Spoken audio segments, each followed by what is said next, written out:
The first call came on a Tuesday, late morning, March 12th, 2024.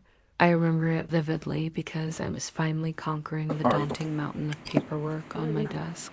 A typical pursuit for a newly retired electrical engineer. My phone screen lit up, displaying my daughter Emily's name. My heart immediately lurched. Emily, now 16, rarely contacted me during school hours. "Hi, sweetie," I answered, feigning a cheerful tone, my voice perhaps a little too bright. For a mundane Tuesday, her voice, usually so bright and confident, filled with the typical exuberance of youth, was instead small, almost a whisper, barely audible over the hum of the old refrigerator in my Maplewood, New Jersey home office. "Dad," she pleaded, a single word laced with a raw desperation that instantly put me on edge, making the hairs on my arms prickle. "Please don't pick me up from school today." I froze, my pen hovering over a half-filled tax form. The request was so out of character, so utterly unexpected, that it threw me completely off balance. "What? Why not, Em?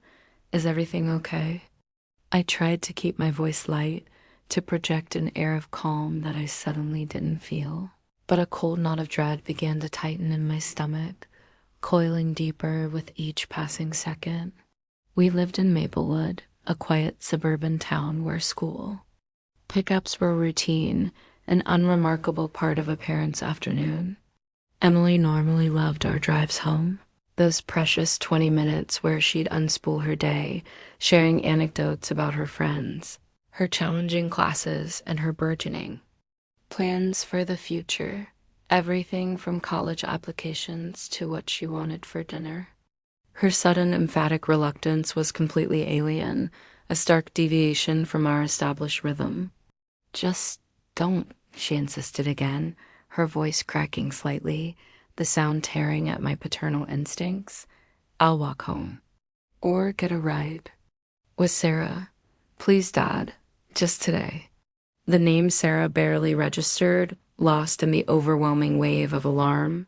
She didn't offer any explanation, no reason, no excuse beyond that pleading "just today." Then, without another word, the line went dead before I could press her further, before I could demand an explanation, before I could offer reassurance. Her desperate plea echoed in the sudden silence of my quiet home office, a stark clanging alarm bell in my otherwise tranquil post-retirement life. The abrupt disconnect left me staring at my phone, a cold, heavy lump forming in my throat. My mind raced, trying to reconcile her raw, uncharacteristic plea with the image of my usually carefree, independent daughter. This wasn't about typical teenage rebellion, a simple desire for more freedom, or even embarrassment. This was fear, undeniable, palpable fear. And I knew with a certainty that chilled me to the bone that I had to find out why. The clock on my wall ticked loudly, each second amplifying the unsettling mystery that had just invaded my peaceful afternoon. For years, after Sarah, my ex-wife, had systematically dismantled our life and our shared future in that painful public revelation, Emily had remained my unwavering anchor.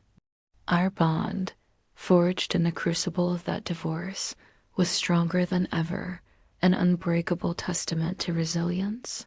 After all the turmoil, the bewildering court proceedings, the arduous rebuilding of my life from the ashes of betrayal, the quiet struggle against the gnawing empty nest syndrome, after her older siblings had left home, Emily was the one steadfast constant, the guiding light that had illuminated my darkest days.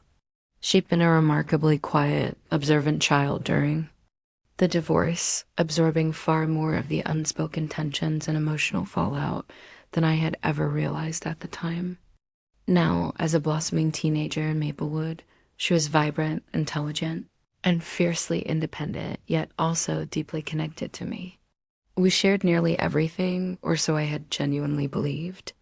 Our daily drives home from school were a cherished ritual, a space for her to unburden her thoughts, sharing amusing anecdotes about her friends, insights from her classes, and her burgeoning plans for a future that stretched brightly before her. This unexpected, desperate plea to avoid a simple school pickup felt like a jarring crack appearing in the very foundation of our trust, hinting at a secret she was desperately trying to shield from me. It gnawed at me with relentless persistence, an unsettling unease that grew with every tick of the clock. I briefly considered calling the school, but what coherent explanation could I offer? My daughter doesn't want me to pick her up. It would sound trivial, a childish whim, yet I instinctively knew, with a certainty that chilled me to the core, that this was anything but. I couldn't sit idly by, consumed by a growing dread. I decided, despite her plea, that I had to go to the school, not to directly confront her or cause a scene, but to observe, to understand, to simply see for myself what could possibly be behind such an uncharacteristic and unsettling request. As I drove my familiar old 2008 sedan towards the bustling campus, my mind raced, sifting through a myriad of possibilities, each one more unlikely than the last. Was she suddenly embarrassed by the car, a relic of a bygone era? Unlikely, she'd never expressed such concerns before, always embracing her pragmatic choices. Was it a frivolous prank, a foolish dare from her latest clique of friends? No, Emily, despite her youthful exuberance, wasn't one for cruel jokes or public stunts. There was a raw, undeniable fear in her voice, a vulnerability that transcended typical teenage antics. This was something else entirely, something hidden and unsettling, and the weight of that unknown pressed down on me. I arrived a few minutes before the final bell's shrill release, parking my vehicle a safe distance away from the main entrance, partially obscured by a cluster of ancient oak, trees whose branches offered a modest veil. From my vantage point, I had a clear view of the thronging school gates, a vantage I hoped would allow me to observe without being seen. Then, the final bell shrieked, a piercing summons that unleashed a colorful, noisy wave of students from the building's gaping maw. They spilled out onto the pavements, a cacophony of laughter, shouted farewells, and the shuffling of backpacks. My gaze meticulously scanned the faces, searching through the sea of youth for Emily's familiar silhouette, my heart pounding with a nervous anticipation I hadn't felt in years, a resurgence of the vigilance that had defined me during the arduous divorce. Then I saw her. She emerged from the main doors, walking with a deliberate slowness, her shoulders hunched, her gaze fixed firmly on the ground, as if trying to disappear into the very pavement. She wasn't with her usual boisterous group of friends, the girls she had laughed with just yesterday. Instead, she was walking alongside a slightly older boy I didn't recognize, his presence immediately unsettling. He possessed an air of casual menace, a languid confidence that bordered on arrogance, and his arm was slung loosely, possessively around her shoulder, a gesture too familiar for comfort, too intimate for my liking. My vision narrowed, focusing solely on them, a chilling premonition seizing me as they drew closer to the side exit. My eyes, sharpened by a burgeoning sense of dread, picked out something else, something that sent a searing jolt of icy recognition straight through me. The boy, tall and lanky, wore a worn leather jacket, its dark fabric concealing much. But on his left wrist, barely visible beneath a pulled-down sleeve, was a small, distinctive tattoo, a faded but unmistakable dragon coiled around a stylized letter D. My breath hitched, caught in my throat. David. It was the same unique, custom tattoo my ex-wife's former lover, the man who had torn my world apart, had sported, one he had notoriously gotten during his rowdy college years. The sheer impossibility of it, the cruel, coincidental twist of fate, almost made me dizzy. My mind reeled, struggling to reconcile this impossible connection. Could it genuinely be his son? A chilling, gut-wrenching possibility began to form. I watched them as they stopped by a beat-up pickup truck parked further down the street. The boy leaned in close, speaking to Emily, his face uncomfortably near hers, his expression unreadable. She flinched, pulling back slightly, a subtle recoiling motion that spoke volumes. Then, to my growing horror, I saw him press something into her hand, a small, folded wad of cash, crinkled and worn. Emily looked down at it, her face a mask of profound discomfort, shame, and resignation, but she didn't refuse it. She simply nodded, a tight, almost imperceptible gesture, then quickly walked away, her hurried steps taking her in the complete opposite direction from her usual route home, her head turning frequently, anxiously, looking over her shoulder as if fearing she was being watched, or worse, followed. The boy, with a dismissive wave, a gesture of casual dominance, climbed into the pickup truck, which then, with a grinding of gears, sped off into the afternoon traffic.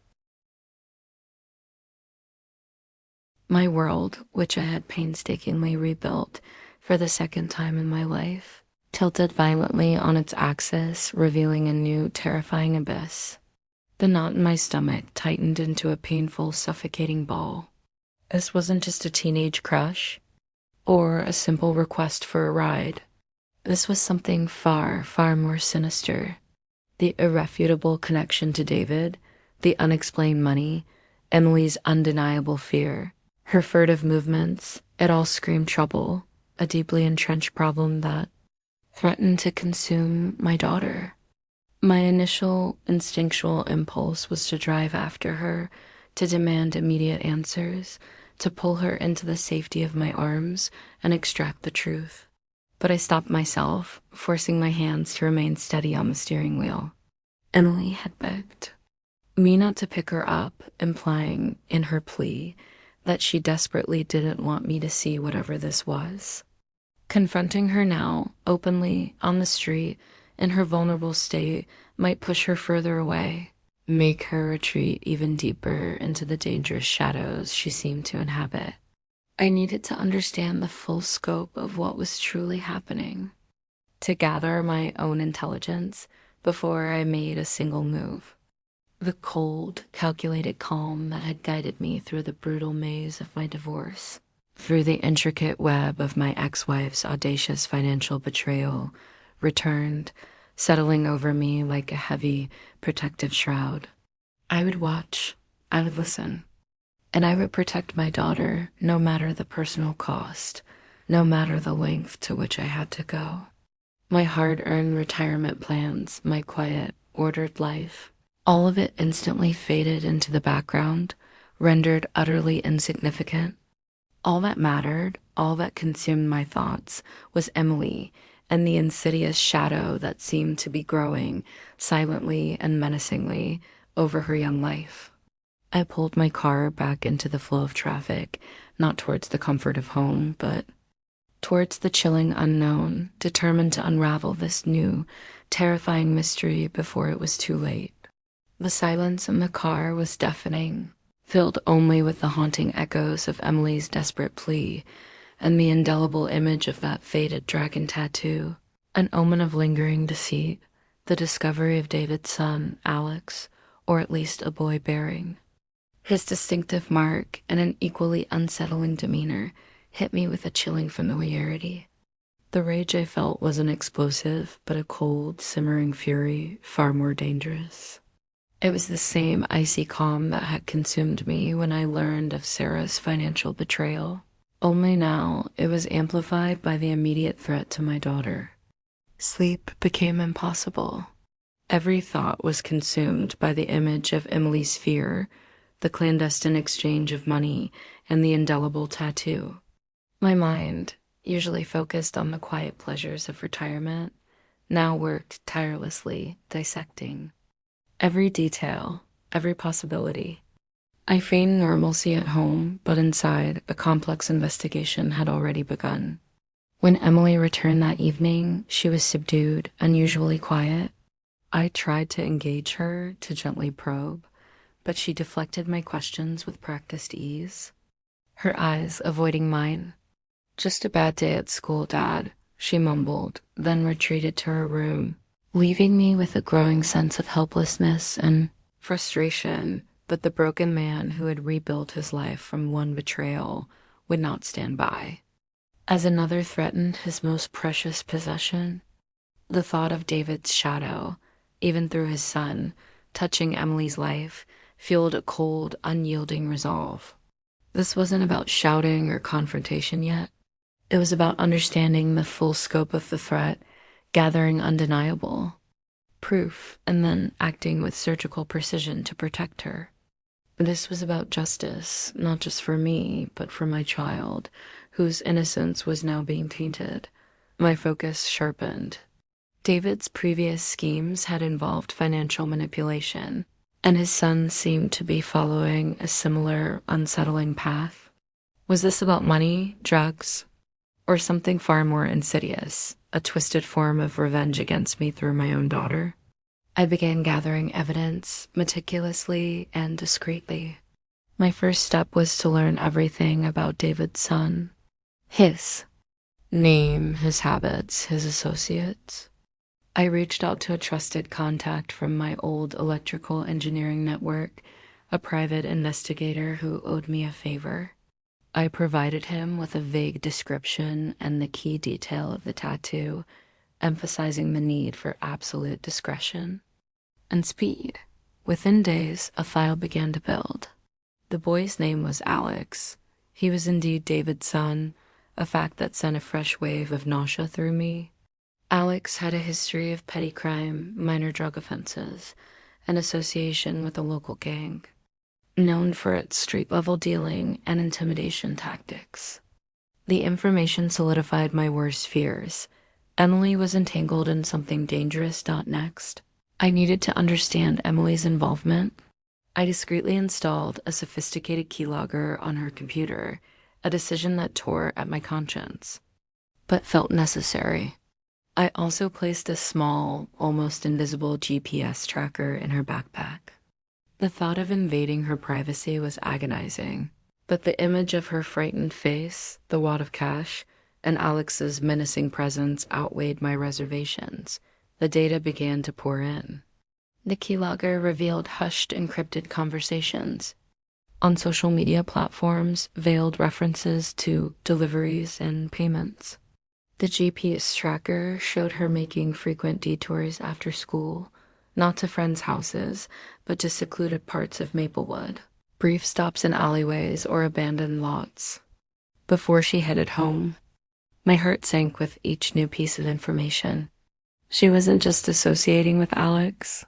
She was actively participating in something illicit, likely drug-related. The chilling conversations I'd overheard from Sarah and David years ago, where they plotted to paint me as emotionally unstable, now replayed in my mind. Was this Alex's revenge, a twisted echo of his father's past treachery? Was David, even indirectly, pulling strings, using his son to inflict pain on me through Emily? The deeper I dug, the clearer the pattern of manipulation and coercion became. Emily wasn't a willing participant.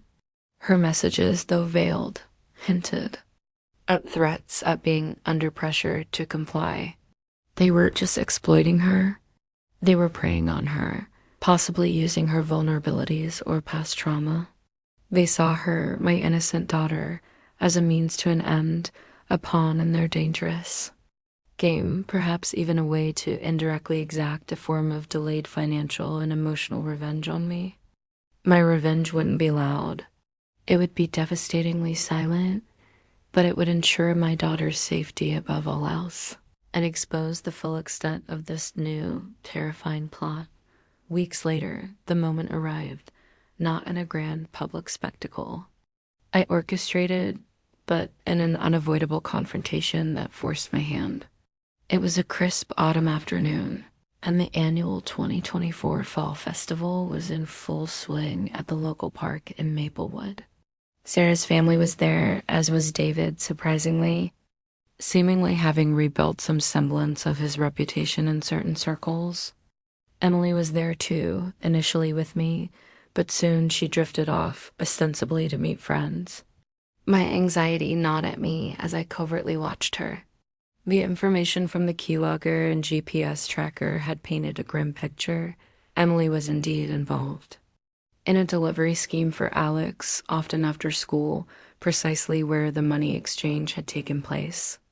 This festival, a large gathering, was a prime opportunity for him to force another transaction. My heart hammered against my ribs as I saw her meet Alex near the edge of the festival grounds, partially obscured by a cluster of food trucks. He was dressed casually, but that familiar air of menace clung to him.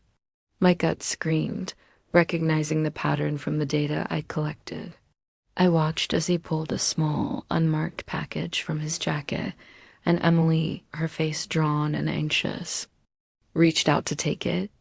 This was it. I couldn't wait any longer. I needed to act before she went deeper into this dangerous web. But how to do it without alienating Emily further, or worse, putting her in direct danger with Alex? Just as Alex was about to hand her the package, I saw David, his father, emerge from behind a large tent, his eyes scanning the crowd. He spotted Alex and Emily, and a look of cold satisfaction crossed his face, a look that twisted my stomach. It confirmed my darkest suspicion. David was fully aware, perhaps even orchestrating, his son's actions involving Emily. This wasn't just Alex's doing. It was a deliberate, calculated continuation of David's old manipulative ways, a direct attack on me through my daughter. The thought ignited a furious resolve. My calm exterior hardened. I moved swiftly, directly, yet without overt aggression. I walked purposefully towards them, not running, but radiating an undeniable presence. David saw me first, his complacent smirk faltering, replaced by a flicker of surprise and then pure dread. Alex, engrossed in his transaction with Emily, looked up just as I reached them. My voice, clear and unwavering, cut through the festive chatter, though not so loud as to cause a widespread scene, just enough for them, and anyone in their immediate vicinity, to hear. "Emily," I said, my tone firm but not angry, "what exactly is happening here?" Emily flinched, dropping the package to the ground. Her face drained of all color, her eyes wide with terror and shame. Alex, startled, immediately became aggressive, stepping in front of Emily. "Who the hell are you, old man?" he sneered, puffing out his chest. My gaze, however, was fixed on David, who had now approached, trying to appear nonchalant. "David," I stated, my voice cutting through Alex's bravado, "it seems your son has inherited more than just your last name.